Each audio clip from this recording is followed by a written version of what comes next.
Assalamu alaikum. This is Khalil Alika and welcome to accidentalmuslims.com. Today we have again another special guest, someone that I'm following online, and great to meet you and let's have a conversation. Rogeema, welcome. Shukran Khalil, it's a pleasure to be here. And we also have our co-host Zahid Parker. Assalamu alaikum Khalil, assalamu alaikum Rogeema. Alhamdulillah Khalil, again very excited. I think every week we have a new guest on our show, and each week we're about to learn much more about our current leaders, people that's shaping our current situation, and I have no doubt that the listeners will benefit out of this show and from this guest. So no, I'm very excited. Shukran. So let's start. Rogeema, maybe introduce yourself to us and to the listeners. Okay, I'm Rogeema Kenny. See myself as a Muslim woman, an engineer, a mentor, trying to make the world a better place one day at a time and one person at a time. Okay, so you're engineer. Electrical. Okay, so I'm guessing it's ESCOM. It was ESCOM, yes.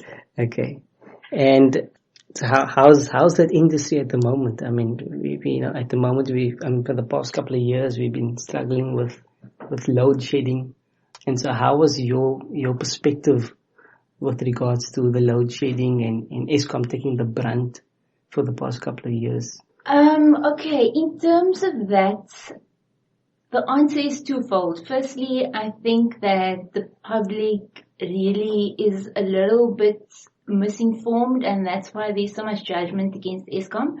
They don't really know the full story, and I mean, as a previous employee of ESCOM, I've borne the brunt of a lot of the hatred towards the company.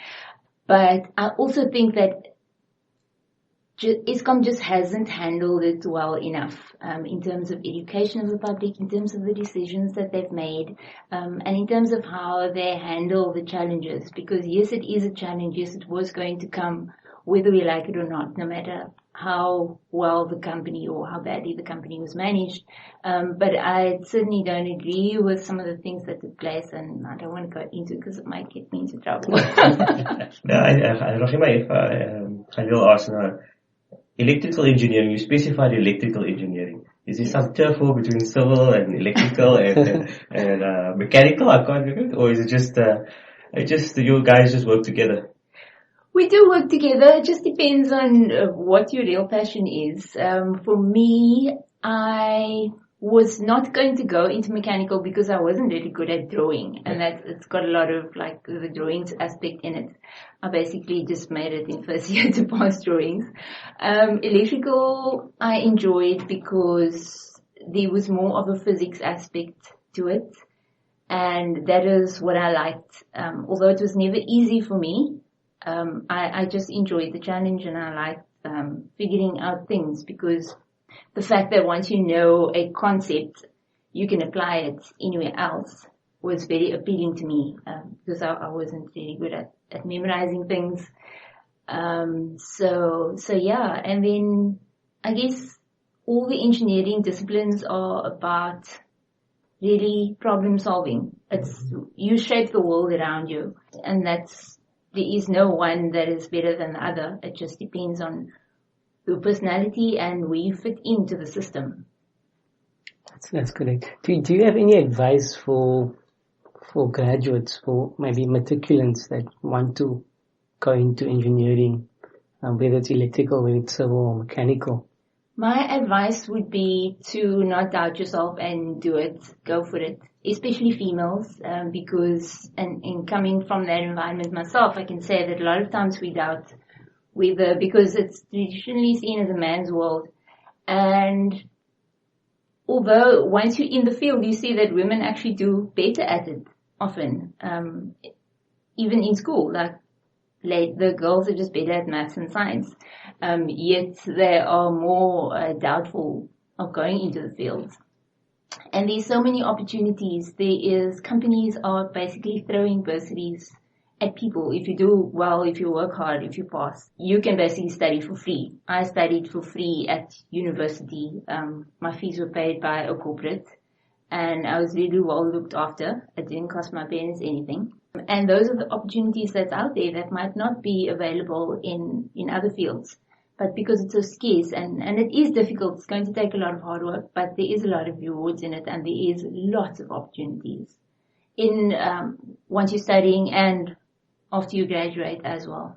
So I don't think they have that in terms of the law field. There's no such, like, do corporates sponsor graduates that want to do law?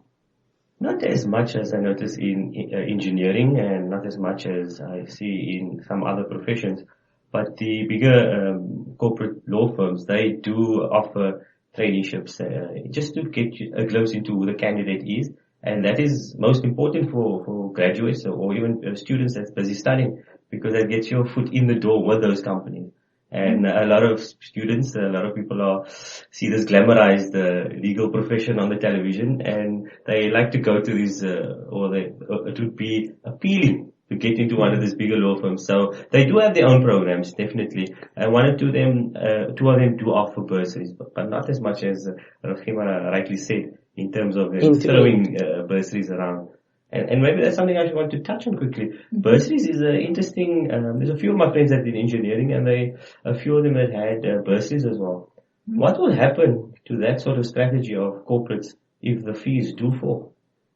I actually don't know. That's something that I was thinking about often, and it's a dilemma because the students are fighting for, and I'm all for fees must fall, but I don't agree that fees should be free. Because there are lots of opportunities, like I said, to study for free. If you really look and if you really are struggling and if you really do well, or either of the two, you can get a really good quality education without paying out of your own pocket. But the thing is, somebody's going to have to pay, whether the student pays or not. And we were told in our first year, the first day at orientation, and I wish actually that all the students get told this, because I don't think they realize it, that 80% of what it costs to educate us is actually subsidized. So it might look a lot what you are paying, but it's actually only 20% of what it costs. And the rest of it is borne by the taxpayer, the person sweeping the streets, the person working as a teller, paying taxes. And that's the people that's going to have to pay for your education. I don't want to get into fees, must yes, I'm going to get into that now. We'll speak for a couple of hours. Yeah. But I just want to go back to the women in engineering. I don't know if you know Nadia Musaji. Yes, I do. Yeah, phenomenal woman. She was studying civil engineering while I was studying electrical. Okay. She started this women engineering NGO. Yes. And now she's like expanding it all over Africa as well. And hopefully, inshallah, she'll be a guest for the show as well. Okay, awesome. So you're also a blogger. Yes. So tell us about that. Okay, I must say upfront, I really admire people who can blog regularly, because I am so lazy when it comes to that. I have so many blogs in my head that just hasn't made it to the computer yet. But blogging is something that I enjoy because firstly I like writing. Journalism was one of my possible career options when I was still in school. And so blogging gives me a chance to still do that and express myself.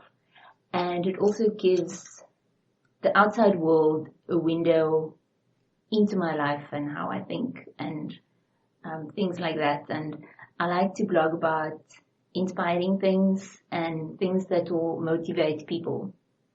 Whether it be something good that happened or something challenging or somebody that overcame something challenging or myself that had a setback and I got through it.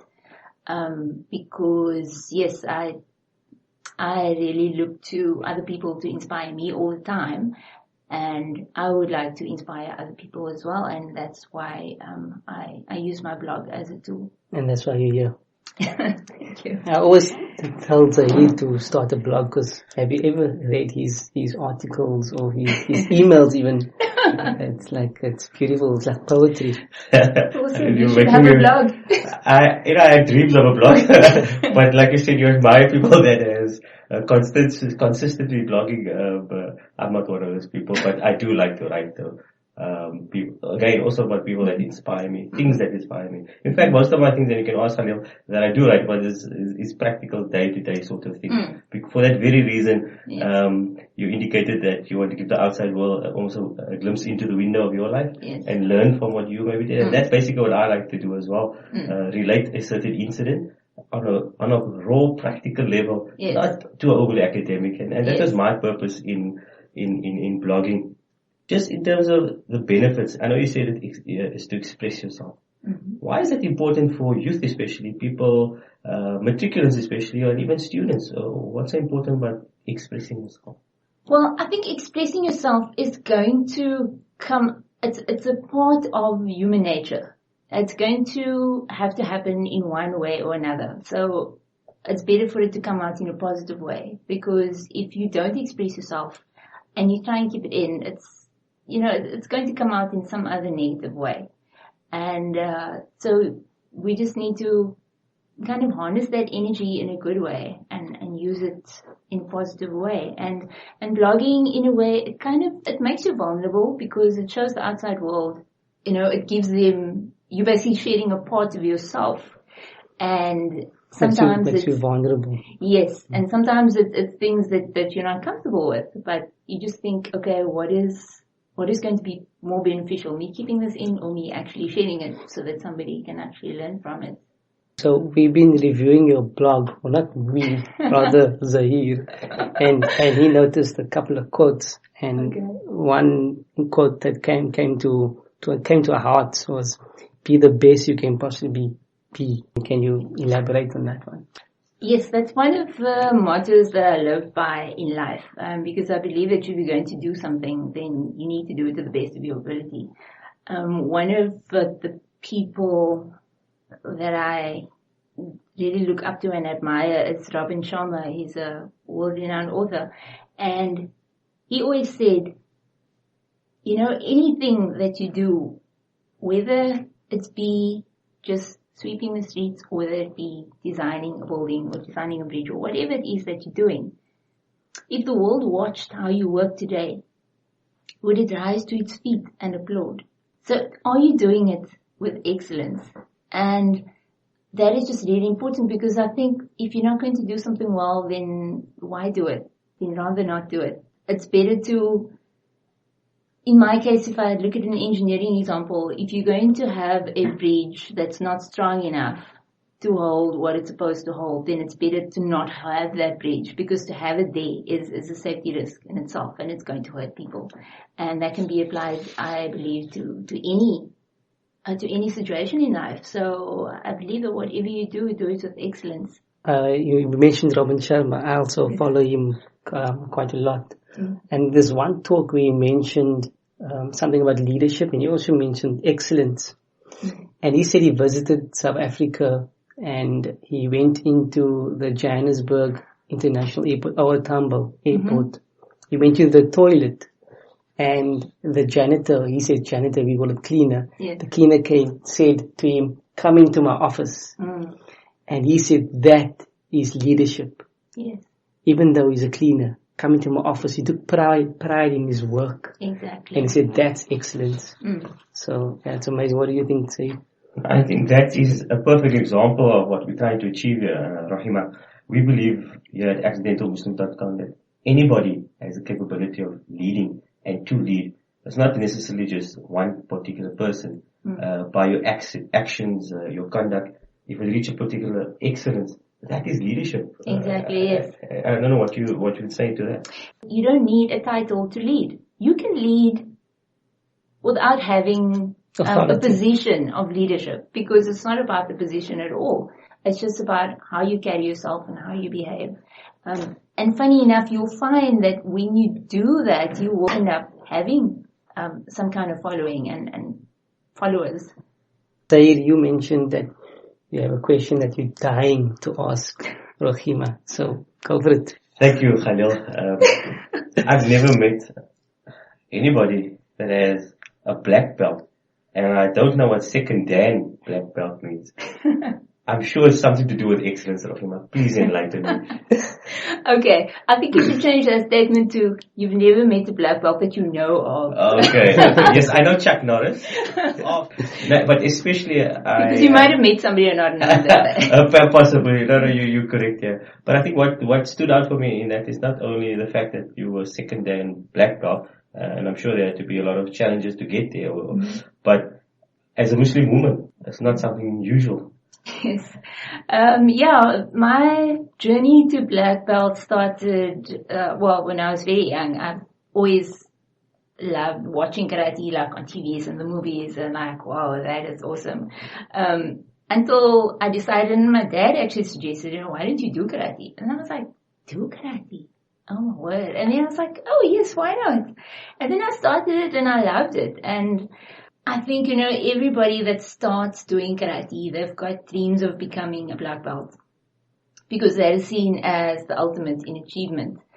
And it's only really once you get a deeper understanding of the martial art that you realize that a black belt is actually not the end. It's, in a way, it's the beginning of something more. Because once you get there, you're almost a novice again, because by then you are starting out on the new journey. And it starts with a lot of new responsibilities. You now know what you don't know, in other words. And then coming to the second dan, there's different levels of black belt. So you get, your first dan is your first black belt, basically. And then you get to second dan, which is more senior, and then third dan. By the time you're third dan, you're usually a sensei, which is a teacher.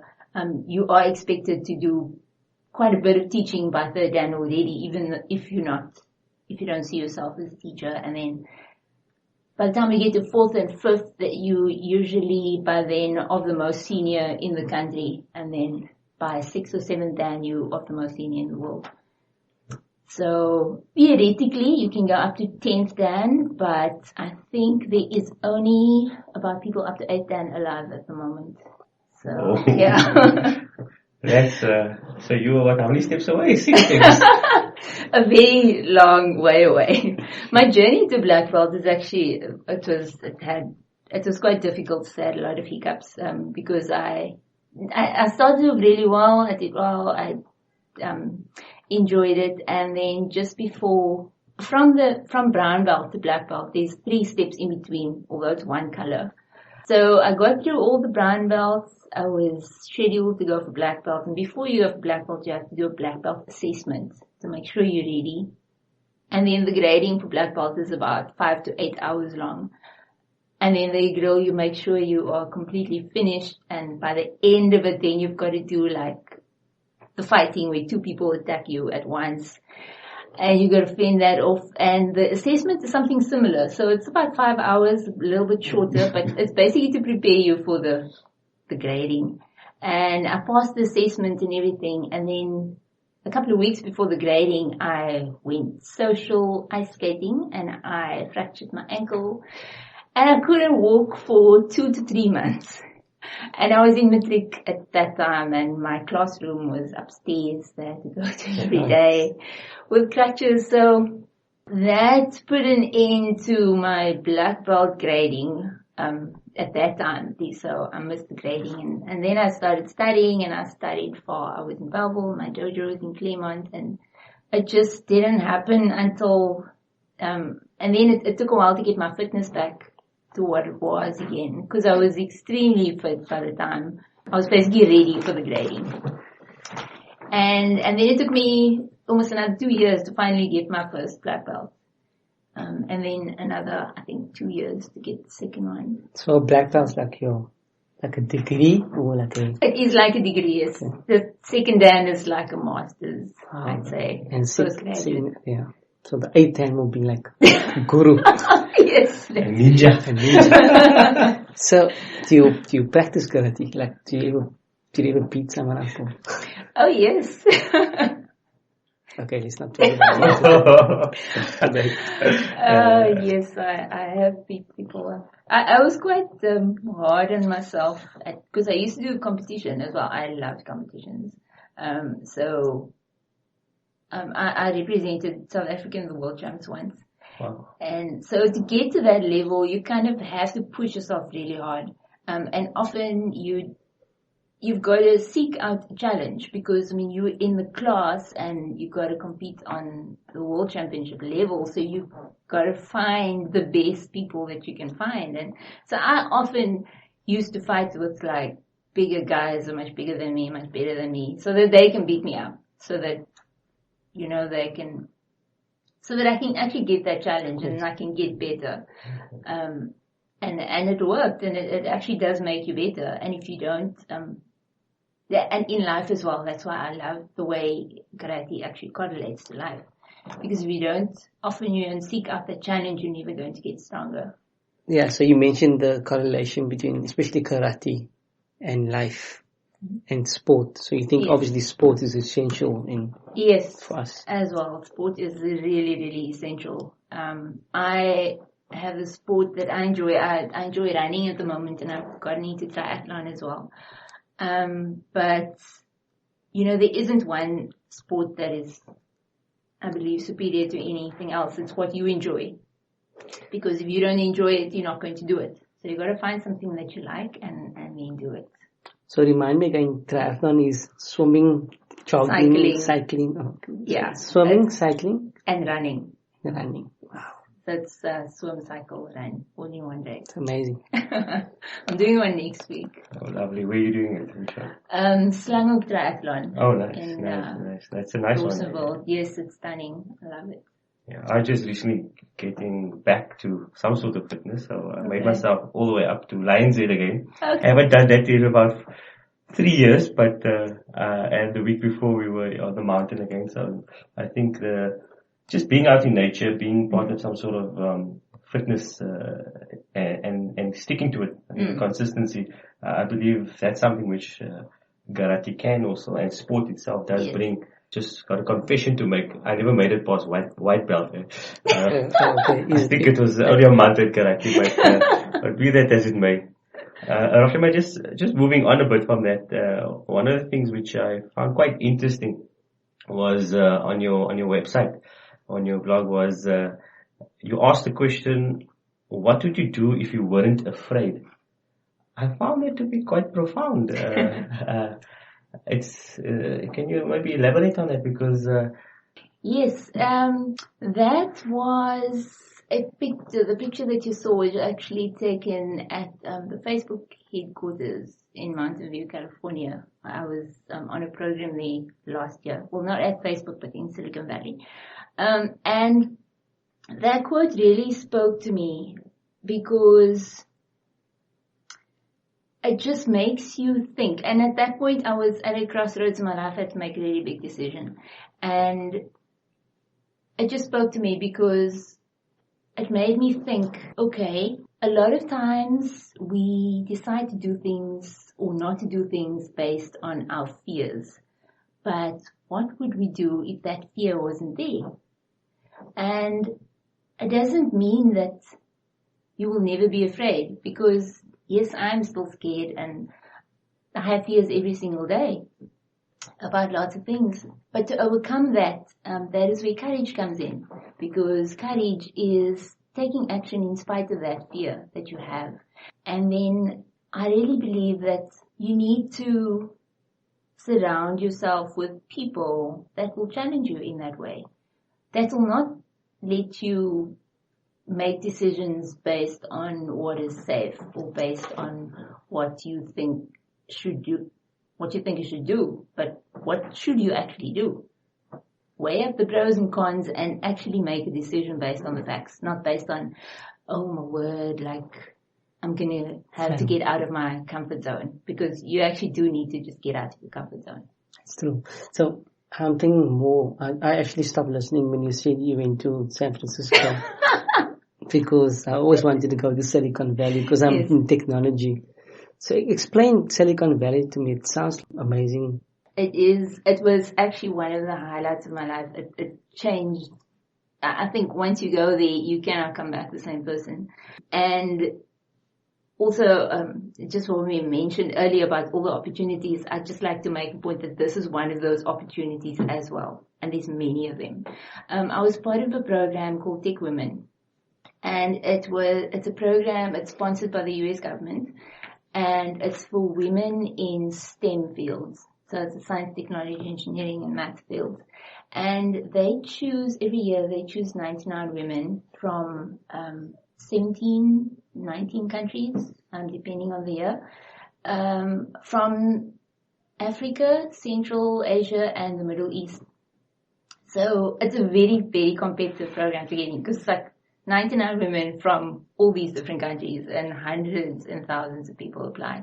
So I was one of five women from South Africa that was chosen to go, and it's a mentorship program.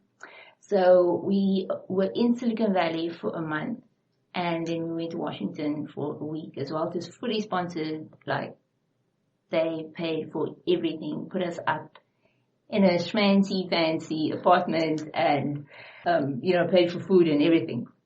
So, so it was basically, we went to every tech company that you can possibly imagine in Silicon Valley. We were at Google, we were at, I Instagrammed from Instagram. I Googled from Google. We were at Twitter. I had lunch at Twitter twice. It was amazing. They get like 3 meals a day, like every single day for free. Well, if you're still there for supper, you can have supper there as well. And it was basically we were at LinkedIn as well. I was so sick that day that I forced myself to get up and go because I didn't want myself plenty to actually go to LinkedIn. And so we basically learned from these companies, and we were assigned to a professional mentor and also different mentors from the program. So it was really a life-changing experience because you get to be immersed in that ecosystem. It kind of changes the way you think. Besides just being in the States and being in that environment, you're exposed to so many different things, and then you kind of get out of your bubble of just being in South Africa and having this limited thinking, and you see what's possible and other things, and you really got to just have an open mind because you might not, there's so many lessons that you can bring back, and you might not implement it the same way because, it's a different country. We are not a developed country yet. But just that kind of, there are many things that you can just implement in a different way. And once you leave from there, what's also very powerful is the network. And it's actually true where they say your network will determine your net worth, because if I have any kind of issue that I need advice on, I can just go to the network, we've got a closed Facebook group, and ask a question, and there will be help. Even if it's not that person that can help, somebody can put me in touch with somebody. If I need to get hold of Sheryl Sandberg, for example, somebody will be able to put me in touch with her, because there is people that I've met that work at Facebook.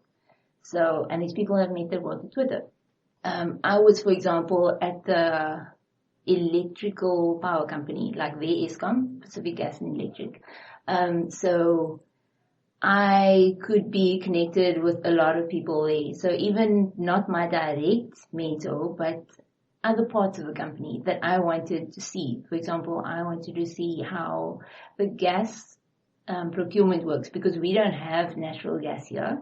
I wanted to see. And then like one morning I started with them at because they start work at 5 a.m. or something. Yeah, so I was up at 4 taking the train. Oh. Much more dodgy than coming to a building at 8 when there's nobody. And then I basically saw live, real time, how they procure the gas. And it's like a real time stock market, basically, of gas trading. That's phenomenal. It sounds like a phenomenal experience. It was really phenomenal. A previous guest of ours also did a year scholarship in the US. And he spoke on similar lines in terms of getting out of that bubble of South Africa and just exploring different sort of ways of life, so to speak. Yes. It was enlightening to him as well. So That's fantastic. Just to confirm to the listeners, what was it, the program, that sponsorship It was program called Tech Women. Tech Women. Okay. And how do people get involved in that? Did you apply for it, and what is the application process like? I applied, yes. You apply online, and there's many different Fellowships. Yeah, fellowships and things available. There's the Mandela Washington Fellowship, for example. There's Tech Women, which is for women in STEM. They can go to for that specific one. The website is techwomen.org.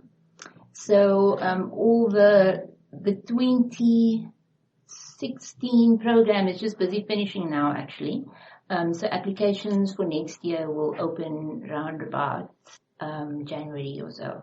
And actually, I just saw yesterday that at the end of the program, each country needs to work together and they need to present a project where they will solve a problem in their country. And 5 teams, the top 5 teams get awarded seed grants. So 5 out of 20 will get. And actually this year, South Africa was one of the winners. So they got a $2,500 seed grant. And their solution or their problem was that they're going to design an app that connects people that want to donate books to people that need books. Yeah, so I'm so proud of them. Actually, all 5 of the winners happen to come from Africa this year. It's great. That's I know Zahir wants to change his career, move from law to technology. Yeah, well, my association with Khalil has really opened up my mind to what technology can bring. And personal things have also shown me the benefits of technology. So it got you out of your comfort zone. It got me out of my comfort zone, learning about all these codes and stuff. It's like mind-boggling. But it's nice. It's again just learning something new. And I think the advice that I can give to listeners, and as I'm listening to Rogeema, is constantly seek out these challenges. Put yourself to the test, so to speak. And whether you're successful or not, you will still grow as a person if I'm following you correctly. Yes. Rogeema, if I can just lead on to one of the things that you mentioned, this was a mentorship program in Silicon Valley. Yes. And mentorship is something which previous guests have also touched on. How important is it to have a mentor? Did you have a mentor besides this Silicon Valley experience? Yes. And Robin Sharma, of course. Well, Robin Sharma, I don't consider to be a mentor because, yes, firstly, to answer your question, I believe it's very important to have a mentor because you cannot get out of basically you can't go to a place higher than where you are if you don't have guidance. And the guidance you're going to get from your mentors. And the reason I say Robin Sharma isn't my mentor, I wish he was, but it's because there needs to be a two-way relationship between a mentor and a teacher, a mentor and a mentee, because that's where that guidance comes from. And definitely I had a professional mentor when I was at ESCOM. There was somebody that was my mentor, and in other areas of life, I had a running mentor, for example, that helped me tremendously with my running, and in my other sport as well that I did. I'm not so involved in karate anymore, but there as well it was important. But there it was more of a teacher-student relationship, and then when you get to black belt, it's more of a mentor-mentee because then you kind of more on the same level type of thing. I mean, also, part of the progression, have you become a mentor to someone? Yes. How's that experience on the other side? It is extremely rewarding. I have been involved in, actually to be part of Tech Women, it's a very, like I said previously, it's a very rigorous application process, and they ask you things like basically you've got to be not just have a qualification and have some work experience, but you also have to have given back. And they ask you what kind of mentorship you've done, what kind of community organizations you've started or been involved in or so. So yes, I was involved in a lot of kind of informal mentorships before. Now this year I am a mentor for the Dream Girls International Foundation, and that is where we mentor young girls from underprivileged backgrounds. And we take them through a 1-year program of development, and basically it's development because they are high school girls, but we aim to get them to basically to study further. So it's for higher education, but it's also a very holistic program. So we cover wellness, we cover leadership, we cover service, community service, just things that girls need exposure to that they might not have exposure to in their normal life. So that has been great because you actually get to see how you impact, the future of another young girl. And I've actually had, I think it was last year or the year before. No, it was last year. Somebody contacted me on LinkedIn. He was a student, an engineering student at UCT. And he asked me for some advice, and then that relationship kind of grew into a mentor-mentee relationship because I told him, look, I can't give you advice because I don't know what kind of advice you need. So let's see what we can do here. And then the feedback I got from that, just the kind of, what he told me, the value that he got from that relationship was amazing. And it made me just think, oh my word, it's really so rewarding. So often, it's not just the mentee that gets the sense of reward, but it's actually a mutually rewarding relationship to the mentor and mentee. 100%. And also words are extremely powerful. For example, I've been interviewing graduates. I do it every year. And then there was one graduate, before she went in, I was telling Zahid the story, before she went into the panel interview of 7, which is quite intimidating. I told her, just be yourself. But for me, it was just giving her some advice, just be yourself. Yeah. And she took that to heart. And now she is, past the graduate, past the internship. Now she's got a real job. And about a year ago, she reminded me of that words. So it just shows even words. And you don't mean to be a mentor to someone. Yes. It's very powerful. One question on the USA trip. I noticed you wearing a scarf. Did people ask about the scarf when you were in America? Some people did, yes. Not really people that were on the program, but cause we were living, that's what I loved about it as well. We weren't staying in a hotel or anything. We were actually, I felt like I was living there. Cause we're living in an apartment, you had to go do your shopping yourself and transport on your own and everything. So often people would, and because there's a lot of girls from the Middle East as well. There were quite a few of us with scarves, and then people would often stop us in the street and ask us, where are you guys from? And, what are you doing here? And things like that. And they were very interested. We didn't get, actually, I didn't get a single negative, comment, but that could be because of the area that we were in, because we were in California, and California is very liberal. So they basically don't have judgments about it. You can be whatever you want over there. So we were lucky in that sense. But we were definitely noticed around in the community because it was 50 people now with hijabs all of a sudden. How do you measure success? Okay. How do I measure success? There's a few things that I look at. Firstly, the most simplistic would be, what were you trying to achieve, and did you meet the objectives? But I think it's a lot deeper than that as well, because I like to think of it as, did the thing that you are measuring have a positive effect on something, and did you learn from it? So often it didn't have the effect, the measurable effect that maybe you wanted to, maybe for example, I actually don't know what example to use. Okay, maybe I wanted to bake 100 cupcakes or something. And I thought I'm going to bake 100 cupcakes in 2 hours, and I only managed to bake 80. So if you look at it at the first measure that I said, then I would be unsuccessful.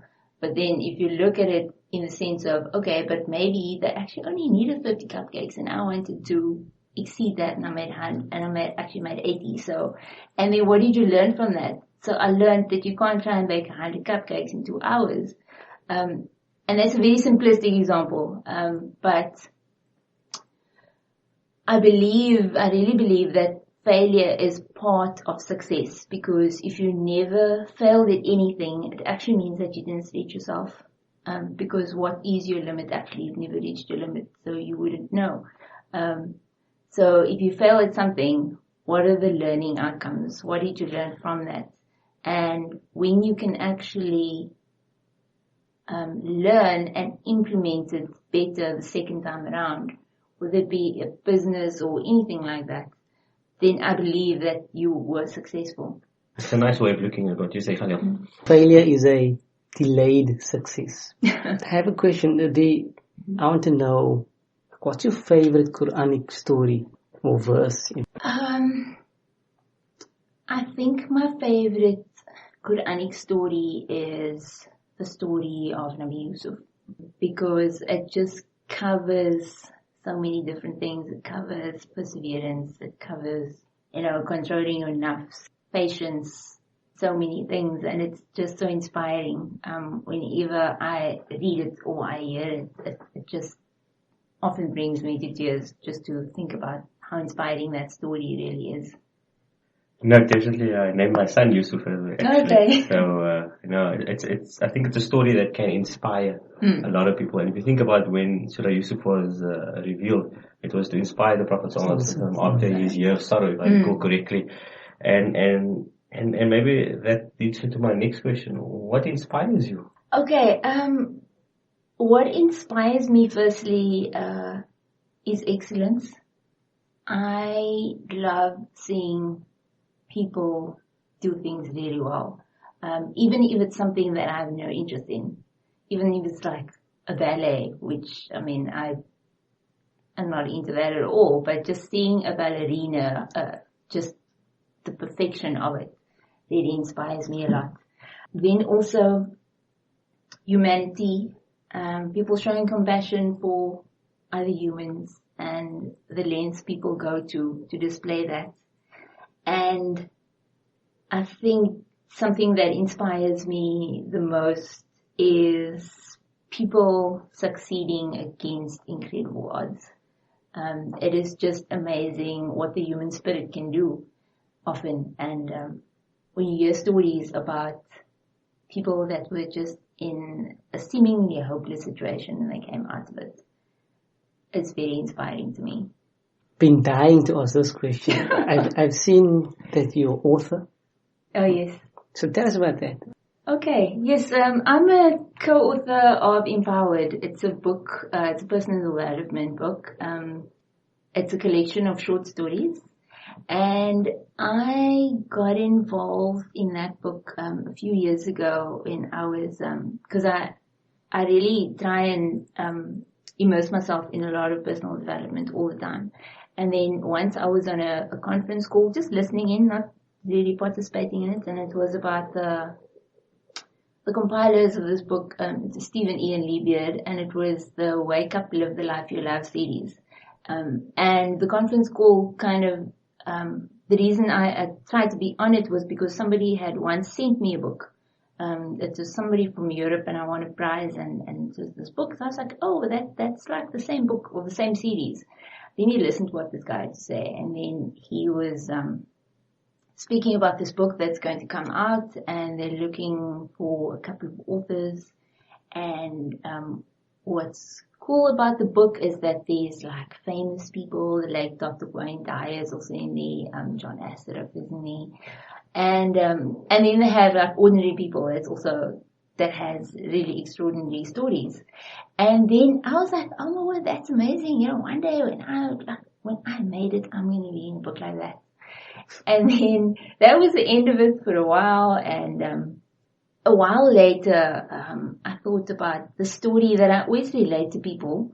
Okay, not always, but whenever I relate the story to people, and it's about karate as well, and it's a story of also about overcoming something a very difficult situation that I was in, actually in a competition situation where I got knocked out and I was half unconscious, and I was basically took myself out of the fight, and what I learned from that, coming back to the failure and the success and the learnings, and afterwards I could actually just kick myself. I was like, why did I not continue? Because if I had not pulled myself out, I would have maybe even gotten medal. This was a small division. And then that's when I told myself, no, I need to make this team again. It was the nationals. I need to make the Western Province team again.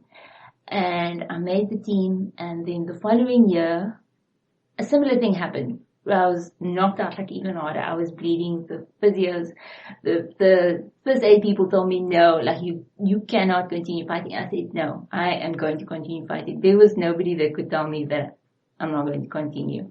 So even though I lost that fight, I was like, I won all the other fights after that, and I actually got a silver medal for it. And that's just like the gist of the story. But that medal is so valuable to me, just because of the situation that I was in. And then I talk about the story and what I learned from it, and the fact that, it's when you're down that you actually shouldn't give up. And then I realized that whenever I tell that story, then people are inspired. And then I was like, wait, but that story links with the theme that they were trying to be in the book. And then I was like, and what is made it anyway? Like, am I going to wait till I'm like super rich, or am I going to wait till I'm like, what is successful? And then I thought, wait, no, I'm going to try and like be in the book. And then I submitted the story, and at that time I hadn't written a single word yet. I just had the story in my head. And then I think they needed the submission by that Friday, and it was Monday, and I was like, okay, let me start writing. It was a short story though. And then I submitted it, and it was basically part of the book, and the book ended up being an Amazon and Barnes & Noble bestseller. Amazing. As well. So that made me a best-selling co-author. And that is actually initially what, after the book was published, when I started my blog, it was like, okay, I have a book now, let me start writing, start promoting it and things. Yeah, so I use the book as a tool to, to kind of spread my message of don't ever give up on what's important to you. And also there's so many other inspiring stories in the book, that it's just such a valuable tool to have. That's really fantastic. So what's the name of the short story? I like names because it gives you a glimpse into what the story is about. Okay. That's the first thing to react to. That. What's the name of your short story? The name of my short story is I Will Not Leave the Ring. I will not leave the ring. Yes. I will not leave the ring. In boxing terminology, if you don't leave the ring, you're still in the fight. Yes. And that's why you got the silver medal. Yes. Right? Yes. Okay, no, exactly. Also, is that what you meant? Because when I was just flickering through your write-up on Empowered, it spoke about personal power. Is that what you were referring to, or did I take it incorrectly? Yes, that is part of it. That is the physical manifestation of it, but it can also be applied to any other situation as well, because I just believe that women especially don't claim their power, and they don't realize how powerful they are. And if we should actually just step into our own power and take our rightful place in society, then you're going to have a positive effect on not only yourself, but your family, your community, and the rest of the world and the rest of the country. No, that's awesome. So I get an impression here that as you were doing all these things, as you experience your failures and your successes, you grew in confidence, and that's probably kept you motivated to carry on. Yes. Yeah, definitely. I think every step and every obstacle and every success has an effect of basically who I am sitting here today. And that is why the things that I've maybe seen as drawbacks in my life, seen when I was maybe going through it, I don't see it like that anymore, because I wouldn't be where I am today if it was not for that. No, awesome, man. So where is the silver medal hanging? Is it framed somewhere? Actually, it should be framed, but it's not. Okay. It's at home. You should I frame can it. show it to you. Okay, that's good. So you now know a black belt, second Dan level, and now National. best-selling author. No, awesome. This is just maybe the interview I was meant to hear to inspire me to actually get on with my blogging and even my book that I've been delaying for years. No, and I think this it feeds into the purpose of what accidentalmuslim.com is trying to do.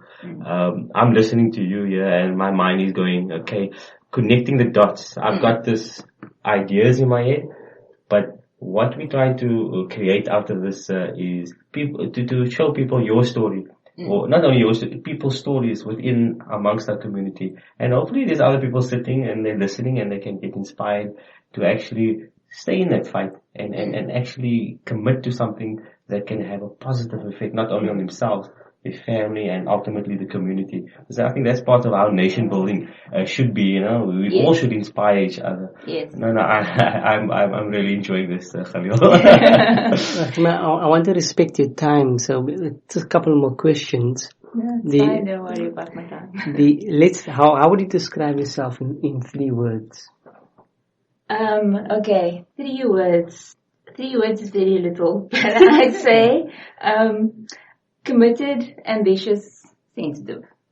Committed, ambitious, sensitive. Yes, I have a very sensitive side. So you're karate Dan level 6. Yeah, that's why I added that in there because people don't often realize it or believe it. Yeah. But yeah, I do have a soft side. I'm not all like skopskit and donor. Rogeema, is legacy important to you?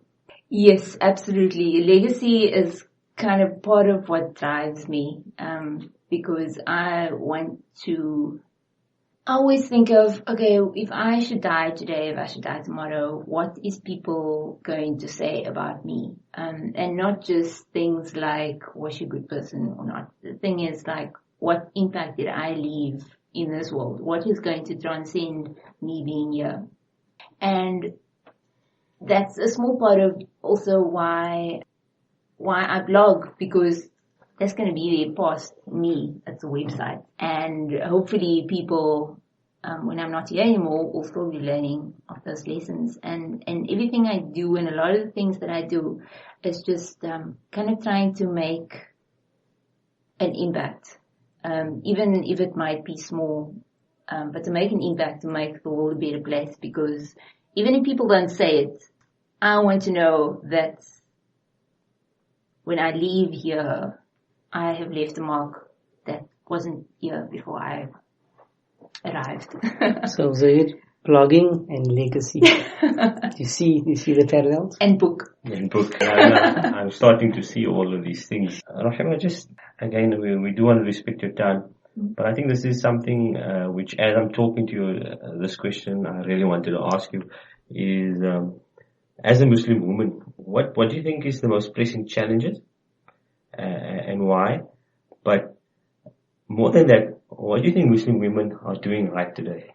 I want to turn that question around. I want to have this positive sort of relationship or positive, because I'm listening to you and I just feel positivity coming from you. So the way I wanted to ask it was, what are the challenges Muslim women are facing? But I rather want to say, what are Muslim women doing correctly to meet those challenges? Yeah, the challenge is, I think one of the big challenges is just the way society still sees us, and the kind of prejudgments that come with it, especially if you like wear hijab and stuff. But I think when you ask the question, like, what are we doing right? I think that is changing. Personally, I try to not get involved with, things where there's kind of I don't bother myself with people that think, okay, Muslims are oppressed and whatever. So it doesn't affect me. Or I try to not let it affect me. Like if I see things on Facebook, I'm not gonna defend Islam when it comes to ISIS, for example, because I don't think that it needs to be defended. Because if you defend it, you're kind of giving almost a bit of legitimacy to it. So I think women are starting to realize that they especially with the connected world that we have, they're starting to realize that they have a part to play in society. And because things are more freely available now, we can go on the internet, Instagram, you can see people doing great things around the world. And like what we touched earlier, that kind of, if you see somebody doing something, it gives you courage to also do it. So it kind of has a, I don't know what. Sort of pay it forward sort of concept. Yes, yeah. Almost like, I don't want to say virus because it's a bad thing, but it's like a virus that like spreads. A good virus. Yes. A ripple effect. Yes, the ripple effect. It does a ripple effect. Rogeema, it's your last day in your life.